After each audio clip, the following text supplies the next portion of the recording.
非洲人饭都吃不饱，为啥大量种植芝麻，不种水稻、玉米？原因之一竟然是嫌弃种玉米、水稻太麻烦，不愿意精耕细作。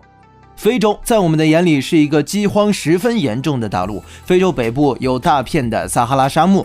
近年来，非洲东部战乱不止，疾病横行，而且自然灾害频发，农业欠收的事情也时有发生。就是在这样恶劣的环境影响下，非洲农业前景也并不乐观。1900年以后，非洲的人口增长速度远远高于其他几个州，这些原因导致了人群的贫困和饥饿，连美国官员都在叫嚣着非洲100万人挨饿，中国却囤粮。相比于非洲，我国到2021年为止，已经连续7年粮食产量稳定在 1.3 万亿斤以上，是世界第一粮食生产国和第3粮食出口国。中国用不足世界 9% 的土地，实现了约占世界1/4的粮食产量，养活了世界1/5的人口。非洲2010年比1990年进口粮食多了 103%。然而，全球芝麻产量最高的10个国家中，非洲占了7个，是名副其实的芝麻生产区。有数据显示，非洲地区的芝麻年产量已经超过400万吨，占全球芝麻产量的 60%。非洲每年从国外进口那么多粮食，还年年闹饥荒，为什么还年年种植芝麻？芝麻能填饱肚子吗？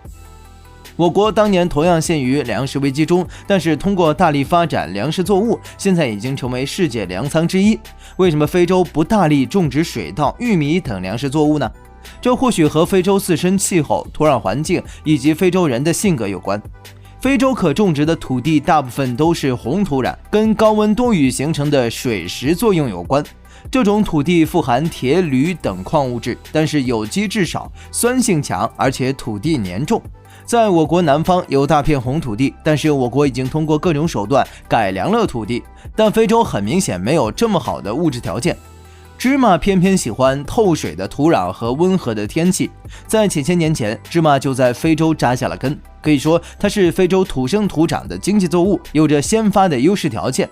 我国最早种植的芝麻还是非洲人通过丝绸之路带入我国的。其次，非洲气候灾害频发，战火不休，种植其他作物可能还等不到成熟，要么就被自然灾害摧毁了，要么就是陷入无休无止的战争中，还等不到人回来，粮食已经没有了。芝麻也有这种风险，但种植芝麻生长周期短，从播种到收获只要100天就可以收获，相对于其他种植周期长的农作物而言，真的十分友好了。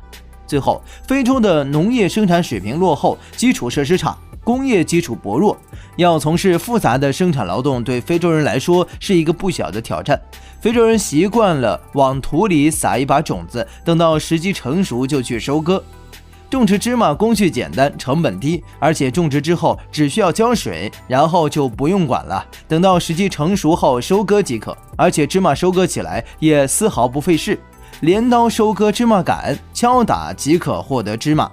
因此，相对于种植其他粮食作物而言，不如种植芝麻。芝麻熟了拿出去换粮食，这也算是曲线救国了。